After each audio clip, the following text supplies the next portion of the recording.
कहानी की शुरुआत में हमें टिम नाम करके एक इंसान को दिखाया जाता है। रात के समय में वो ड्रग्स के नशे में धुत होकर के घर आता है। ड्रग्स लेने की वजह से उसकी बीवी उससे बहुत परेशान हो गई थी, इसलिए वो टिम को छोड़ करके जाने का फैसला कर लेती है। हालांकि टिम अपनी बीवी से कहता है कि वो ड्रग्स को छोड़ देगा और काम करेगा, लेकिन इसके बावजूद भी उसकी बीवी उसे छोड़ करके चली जाती है, क्योंकि उसे पता था कि टिम झूठ बोल रहा है। और ये जो समय था ये 2004 का था। इसी साल में ड्रग्स लेने वालों की मात्रा काफी ज्यादा बढ़ गई थी। एक क्लब के अंदर हमें डोजिंग नाम करके एक इंसान को दिखाया जाता है। दरअसल वो इस क्लब का मैनेजर है और ऐसे ही बहुत सारे क्लब को संभालते रहता है। लेकिन क्लब के अंदर कुछ ऐसे भी लोग थे जो ड्रग्स ला करके सप्लाई करते थे और इसके बारे में डोजिंग को बिल्कुल भी पता नहीं था। डोजिंग और टिम दोनों साथ में काम करते हैं। टिम उसे लेकर के चीफ के पास जाता है। चीफ से मुलाकात करने के बाद वो डोजिंग से कहते हैं कि मेरे मना करने के बाद भी तुमने क्लब के अंदर ड्रग्स को क्यों सप्लाई किया। तो डोजिंग कहता है कि इतने सारे क्लब हैं और उसमें हजारों लोग आते जाते रहते हैं, हर एक पर नजर रखना बहुत मुश्किल होता है। वे लोग चुपके से ला करके ड्रग्स को सप्लाई कर देते हैं। इतना कहने के बाद भी चीफ उसकी बातों को नहीं सुनते हैं और उसे सजा देने के लिए कहते हैं। टिम उसे सजा देने के लिए डोजिंग को अपने हाथ आगे लाने के लिए कहता है। ये दोनों लगभग 20 साल से दोस्त थे, लेकिन चीफ के कहने की वजह से वो डोजिंग के उंगलियों को काट देता है। उसकी उंगलियों को काटने के बाद उसे काम से निकाल दिया जाता है। इधर जब पुलिस वाले को मालूम चलता है कि क्लब में ड्रग्स सप्लाई हो रहा है, तो ये लोग चेकिंग करने के लिए क्लब में पहुंच जाते हैं। इसी बीच एक लड़की ब्लेड से एक पुलिस अफसर के ऊपर हमला कर देती है, जिसकी वजह से उस पुलिस अफसर की मौत हो जाती है। इधर जो टिम था वो डोजिंग को ला करके हॉस्पिटल में छोड़ देता है और इसके बाद टिम दोबारा अपने चीफ से मिलने के लिए जाता है। वो चीफ के पास जा करके ड्रग्स के धंधे को छोड़ने का फैसला करता है। कुछ दिनों के बाद जो डोजिंग था वो खुद अपना धंधा शुरू करने का फैसला करता है और वो ड्रग्स को छोड़ करके किसी और धंधे में शामिल नहीं होता है। वो अपनी टीम के साथ मिल करके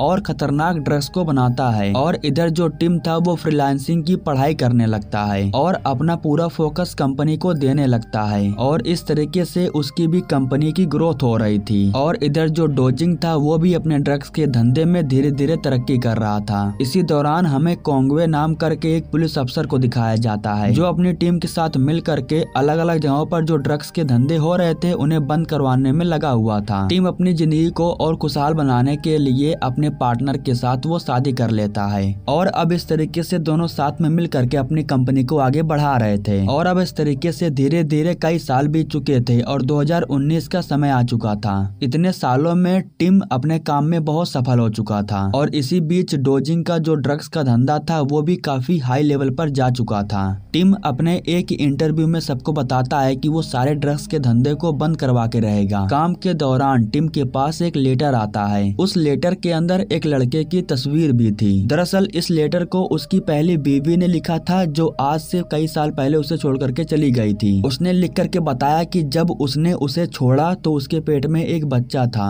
उसका नाम डैनी है और वो इस समय अपने दोस्तों के साथ ड्रग्स में धुत रहता है। मैं चाहती हूँ कि तुम उसे ढूंढो और उसे सही रास्ते पर लाओ। इसके बाद टिम अपने बेटे को बचाने के लिए पहले ही फ्लाइट से फिलीपीन जाता है। वहाँ पहुँचने के बाद वो उस जगह पर जाता है जहाँ पर ड्रग्स लेने वाले बहुत सारे लोग रहते थे। यहाँ पर पूछताछ के द्वारा इन्हें मालूम चलता है कि डैनी इस समय छत के ऊपर था और जैसे ये लोग ऊपर भाग करके जाते हैं तो डैनी इन लोगों को देख करके डर करके भागने लगता है। वो बिल्डिंग के बिल्कुल साइड में चला गया था। जो टिम था वो डैनी को रोकने की कोशिश कर रहा था। डैनी नशे में था, इसी वजह से गलती से हाथ छूट जाता है और नीचे गिरने की वजह से उसकी मौत हो जाती है। उसकी मौत हो जाने के बाद अगले दिन सुबह में टिम उस संस्था में जाता है जहाँ पर ड्रग्स लेने वाले बहुत सारे औरतों को रखा गया था। ये एक प्रकार से पागल खाने जैसा था। टिम यहाँ के लोगों को बहुत सारे पैसे डोनेशन में देता है और कहता है कि डैनी का अच्छे से अंतिम संस्कार करना। इसी दौरान हमें टिम की नई बीवी को दिखाया जाता है जो हॉस्पिटल में गई थी। डॉक्टर उसे बताती है कि किसी वजह से उसका जो शरीर है वो बच्चे को जन्म नहीं दे सकता है। हाँ, लेकिन अगर ये लोग कोशिश करते हैं तो शायद कुछ हो सकता है। इधर जो कोंगवे था वो अपनी पुलिस की टीम के साथ मिल करके उन जगहों पर हमला करता था जिन जगहों पर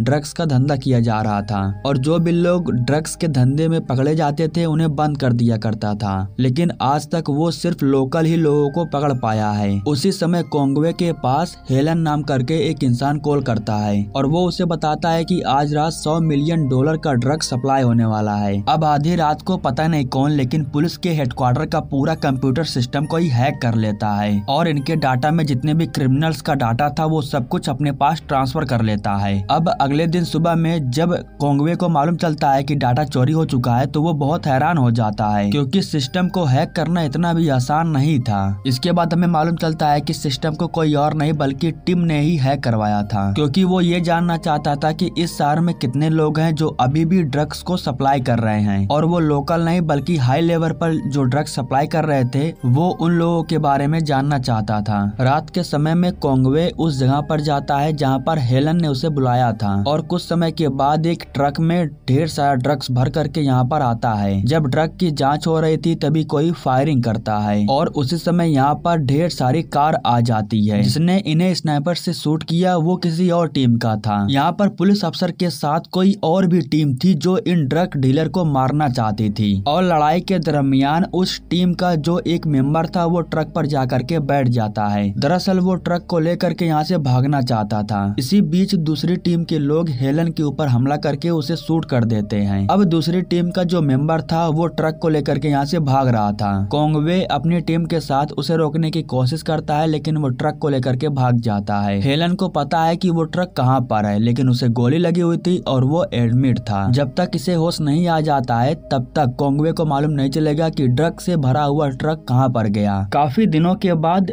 टिम अपने चीफ से मिलने के लिए गया था। उसके चीफ उससे कहते हैं कि डोजिंग को उसी समय मार देना चाहिए था, क्योंकि वो इस समय अपने ड्रग्स के धंधे को काफी ज्यादा आगे लेकर के जा रहा है और उसी की वजह से बहुत सारे लड़के बर्बाद हो रहे हैं, उनकी मौत हो रही है। इधर हमें डोजिंग को दिखाया जाता है जो अपने नए साथियों के साथ मिल करके ड्रग सप्लाई करने की बात कर रहा था। ये लोग नए ड्रग्स को मार्केट में लेकर के आने वाले थे, लेकिन डोजिंग इन लोगों से कहता है कि अगर वो ड्रग अच्छा हुआ तो मैं तुम लोगों से वो छीन लूंगा। जब वो वहाँ से बाहर आता है तो तभी यहीं पर कोंगवे आ जाता है। दरअसल कोंगवे को डोजिंग के ऊपर शक था, इसलिए वो उसे लेकर के पुलिस थाने जाता है। अंदर थाने में ले जाने के बाद वो डोजिंग से पूछताछ कर रहा था और उसी समय थाने के बाहर टिम के आदमी ट्रक को बाहर ही छोड़ करके चले जाते हैं। दरअसल वे लोग टिम के ही लोग थे जो ट्रक को वहाँ से उठा लाए थे, क्योंकि उन्हें पता था कि पुलिस के हाथों में ये ट्रक नहीं लगेगी। अब यहाँ पर सारे ड्रग्स को देखने के बाद डोजिंग काफी ज्यादा हैरान हो जाता है, क्योंकि $100 मिलियन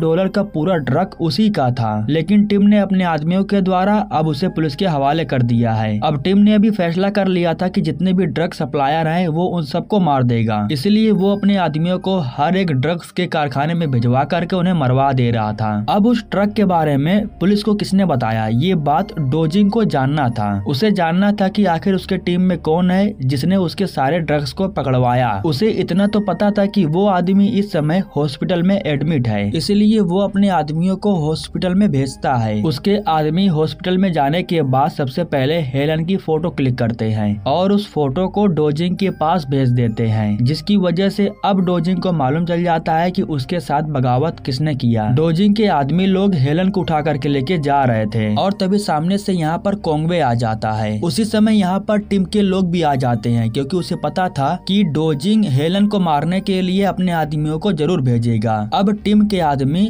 डोजिंग के आदमियों को मारने के बाद हेलन को अपने साथ में लेकर के चले जाते हैं। उसके आदमी हेलन को लेकर के सीधा टिम के पास जाते हैं। टिम हेलन को कुछ रुपए देता है और उसे एक हेलीकॉप्टर के साथ बर्लिन भेज रहा था। टिम हेलन के साथ ये सब कुछ इसलिए कर रहा था क्योंकि वो उसका अच्छा दोस्त है और उसने ड्रग्स को पकड़वाने में मदद किया था। अब इसके बाद टिम हेलन को हेलीकॉप्टर के द्वारा यहाँ से बर्लिन में भेज देता है। हेलन ना तो कोंगवे के हाथ में आता है और ना ही डोजिंग के हाथ में। इधर कोंगवे की बेटी फैनी के कॉलेज में जो कंपटीशन हो रहा था उसमें फैनी पास हो गई थी और उसे अवार्ड देने के लिए स्टेज पर बुलाया जाता है और उस अवार्ड को देने के लिए टिम कॉलेज में आया हुआ था। वो फैनी से कहता है कि तुम एक ब्रिलियंट लड़की हो। तभी यहीं पर कोंगवे भी आ जाता है, हालांकि कोंगवे लेट हो चुका था। फैनी के चले जाने के बाद कोंगवे टिम से मिलता है। कोंगवे बताता है कि बहुत सारे बच्चे हैं जो ड्रग्स की चपेट में आ रहे हैं, हालांकि हम उन्हें पकड़ने की पूरी कोशिश कर रहे हैं लेकिन सिर्फ लोकल लोगों को ही पकड़ पा रहे हैं, प्रोफेशनल लोगों को पकड़ना थोड़ा मुश्किल हो रहा है। तभी टिम कहता है कि हम साथ में मिल करके काम कर सकते हैं। एक दिन जब टिम बैठ करके काम कर रहा था तभी उसके पास एक कॉल आता है। कॉल के द्वारा उसे मालूम चलता है कि उसके जो चीफ थे अब उनकी मौत हो चुकी है। अब उनका अंतिम संस्कार करने के लिए टिम अपनी बीवी को भी लेकर के वहाँ पर जाता है और वहाँ पर जाने के बाद वो उनका अच्छे से अंतिम संस्कार करता है। लेकिन घर आने के बाद उसकी जो बीवी थी वो टिम से बहुत नाराज थी। दरअसल लेटर के द्वारा उसे मालूम चल गया था कि उसकी एक बीवी थी और इस समय उसका डैनी नाम का एक बेटा भी है। यह जानने के बाद वो टिम से बहुत ज्यादा गुस्सा हो गई थी। इसके बाद टिम उसे बताता है कि मेरा बेटा था, अब नहीं है, ड्रग्स की वजह से उसकी मौत हो गई, अब तुम्हारे सिवाय मेरा और कोई नहीं है। लेकिन फिर भी उसकी बीवी उसकी एक भी बात नहीं सुनती है और गुस्से से यहाँ से चली जाती है। इधर जो फैनी थी वो काफी ज्यादा रो रही थी, इसलिए कोंगबे उससे पूछता है कि बात क्या है। तब फैनी बताती है कि उसकी एक खास दोस्त थी जो ड्रग्स के नशे में धुत थी और बिल्डिंग से नीचे गिरने की वजह से उसकी मौत हो गई। लेकिन फैनी ने हाथ पकड़ रखा था, इसलिए वो सोचती है कि उसका मर्डर उसी ने किया है। फैनी चाहती थी कि जितने भी ड्रग्स डीलर हैं वो सबको बंद कर दिया जाए, इसीलिए वो हेल्प मांगने के लिए टिम के पास चली जाती है। लेकिन उसी समय वो बेहोश हो जाती है, इसलिए टिम उसे हॉस्पिटल लेकर के आता है और मौके पर कोंगबे भी आ करके उसके लिखे हुए लेटर को पढ़ता है। यहाँ पर कोंगबे टिम से कहता है कि तुम्हारे जैसे प्रोफेशनल लोग ही हैं जो ड्रग्स का धंधा करते हैं। दरअसल कोंगबे को लगता है कि ड्रग्स सप्लाई करने के पीछे टिम का भी हाथ है। लेकिन इसके बाद टिम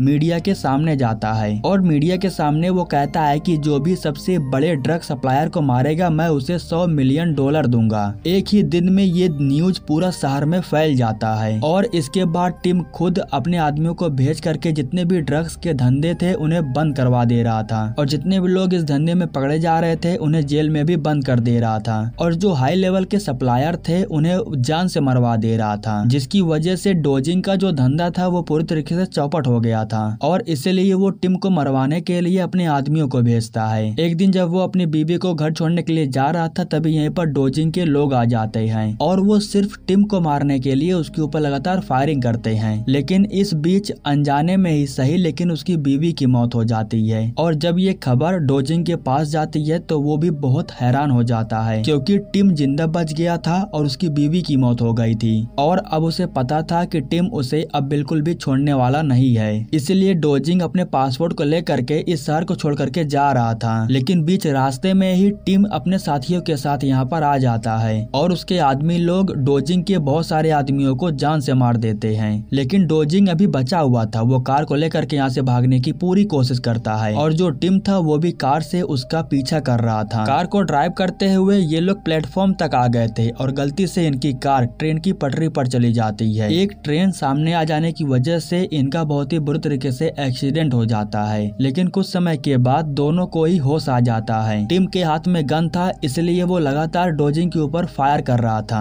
और तभी उसे रोकने के लिए यहाँ पर कोंगवे आ जाता है। कोंगवे को देख करके टिम नहीं रुकता है, वो डोजिंग को सामने आने के लिए कहता है। मौके पर डोजिंग के पास भी गन था, वो गन लेकर के टिम को शूट कर देता है। ठीक उसी समय टिम भी डोजिंग को शूट करता है और इस तरीके से दोनों की मौत हो जाती है। डोजिंग ही था जो इस शहर का सबसे बड़ा ड्रग सप्लायर था जो कि अब मारा जा चुका है और इसी के साथ ये कहानी यहीं पर समाप्त हो जाती है। दोस्तों हमारे YouTube चैनल को सब्सक्राइब करने के लिए आप लोगों का दिल से शुक्रिया।